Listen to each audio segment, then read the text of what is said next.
سلام و درود میگم خدمت همه دوستان و همراهان همیشگی ما. احتمالاً میدونید که ورزش برای بدنتون لازمه. اما آیا میدونستید که ذهنم نیاز به تمرین داره؟ یه ضرب المثل انگلیسی وجود داره که میگه از اون استفاده کن یا از دستش بده. بسیاری از محققان معتقدن که این اصل در مورد سلامت مغز شما هم صدق میکنه. آموزش مغز این روزا رایجه و اغلب به عنوان راهی برای تیزتر کردن ذهن و حتی تقویت هوش تبلیغ میشه. تحقیقات فراوانی وجود داره که نشون میده انواع خاصی از فعالیت‌ها میتونن برای سلامت مغز شما مفید باشن و باعث افزایش هوش و فعالیت بیشتر مغز بشن. تو این برنامه تعدادی از این تمرین‌ها و فعالیت‌ها رو با هم بررسی میکنیم. شاید این کارا براتون عجیب باشن ولی واقعاً باعث افزایش هوشتون میشن. حالا بریم سراغ این تمرینا. تمرین اول، نقشه شهرتون رو با حافظتون ترسیم کنید.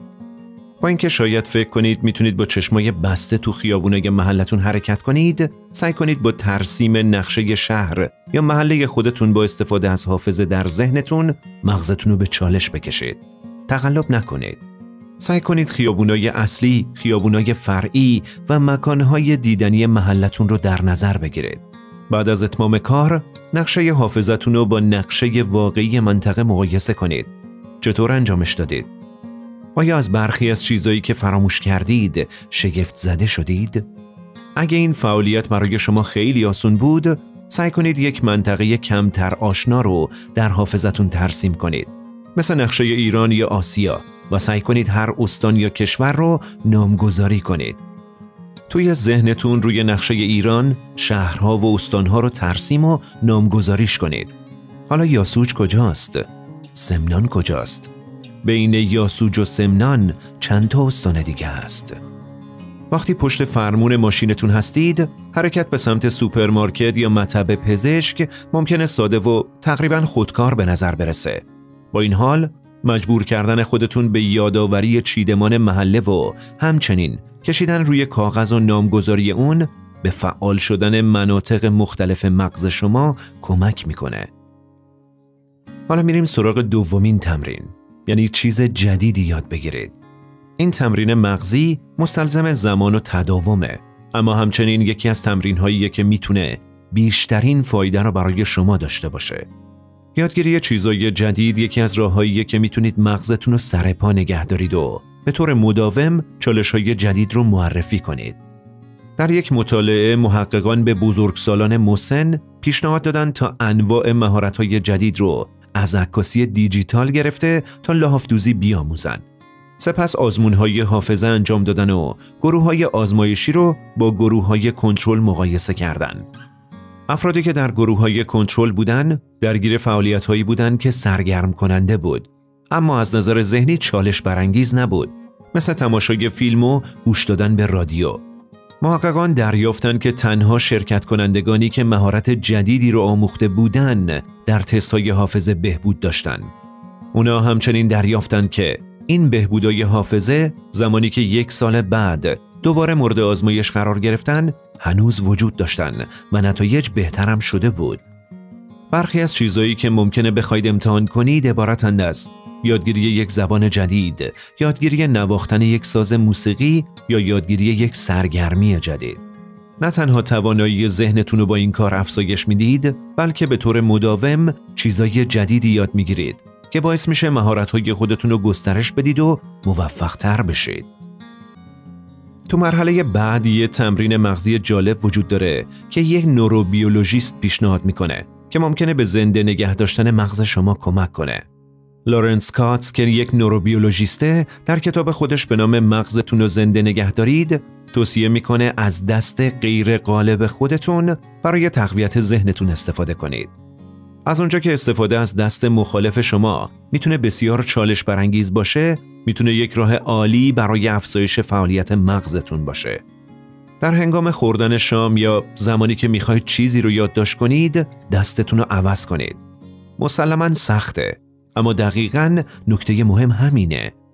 مؤثرترین فعالیت‌های مغز اونایی هستن که لزوماً آسون نیستن. مرحله بعدی فعالیتیه که احتمالاً هر روز انجامش میدید. اما ممکنه متوجه نشید که چقدر میتونه برای قدرت ذهنی شما مفید باشه، یعنی تعاملات اجتماعی. مطالعات انجام شده نشون میده افرادی که از نظر اجتماعی فعالن در معرض خطر کمتری برای ابتلا به زوال عقل و بیماری آلزایمر قرار دارن. فعالیت اجتماعی چندین بخش از مغز انسان رو درگیر میکنه. اگه این فعالیت اجتماعی در بستر یک ورزش تیمی باشه، فواید اون چشمگیرتر هم میشه. حتی اگه شما یه درونگرا هستید، افزایش تعاملات اجتماعی میتونه برای مغز شما در کوتاه مدت و بلند مدت مفید باشه. برخی از ایده ها برای درگیر موندن از نظر اجتماعی شامل ثبت نام برای فرصت‌های داوطلبانه در جامعه، پیوستن به یک باشگاه، ثبت نام در یک گروه پیاده‌روی و حفظ ارتباط نزدیک با دوستان و خانواده میشه. حالا میریم سراغ تمرین بعدی. یه نوع تمرین مغزی که ممکنه به اون حتی فکرم نکرده باشید، میتونه واقعاً بسیار مؤثر باشه و اون مدیتیشنه. این تمرین مغزی هزاران ساله که مورد استفاده قرار گرفته، اما اخیراً به دلیل اثر بخشی اون به رسمیت شناخته شده. مدیتیشن به ویژه در حال حاضر بسیار رایجه که توسط روانشناسان مثبت‌اندیش، رهبران کسب و کار و پزشکان مورد تاییده. قبل از اینکه بگید این سنت باستانی بودایی برای شما در عصر جدید دور از تصوره، برخی از تحقیقاتی رو که مزایای فراوان مدیتیشن رو نشون میدن در نظر بگیرید. مطالعات انجام شده در سال 2007 نشون میده که مدیتیشن میتونه به ایجاد مسیرهای عصبی جدید کمک کنه و در نتیجه مهارت‌های مشاهده‌ای رو بهبود ببخشه و انعطاف پذیری ذهنی رو هم افزایش بده. همین تحقیقات نشون داده که مدیتیشن میتونه به بهبود توجه، تمرکز، همدلی و حتی ایمنی کمک کنه. مدیتیشن یا مراقبه حتی میتونه ظرفیت حافظه فعال رو افزایش بده. مدیتیشن برای مغز فضای پویای ویژه ایجاد میکنه. همونطور که ورزش باعث ورزیده شدن بدن میشه، بر پایه شواهد علمی، مدیتیشن به مغز توان کارکرد بهینه میده. مسیرهای جدیدی شکل میگیرن، به گونه‌ای که ارتباط بین دو نیم کره مغز صورت جدیدی پیدا میکنه. متخصصین به این حالت هماوایی در مغز میگن. تمرین بعدی که بررسی میکنیم اینه که گاهی از حس لامسه خودتون برای شناسایی اشیا استفاده کنید. همه ما عادت کردیم برای اینکه بتونیم بین اشیاء مختلف تمایز قائل بشیم از نشانه‌های بصریش استفاده کنیم. اما با استفاده از حس لامسه میتونیم میزان فعالیت مغزی خودمون رو افزایش بدیم. یه تمرین بسیار مناسب برای این بخش استفاده از سکه‌های پوله.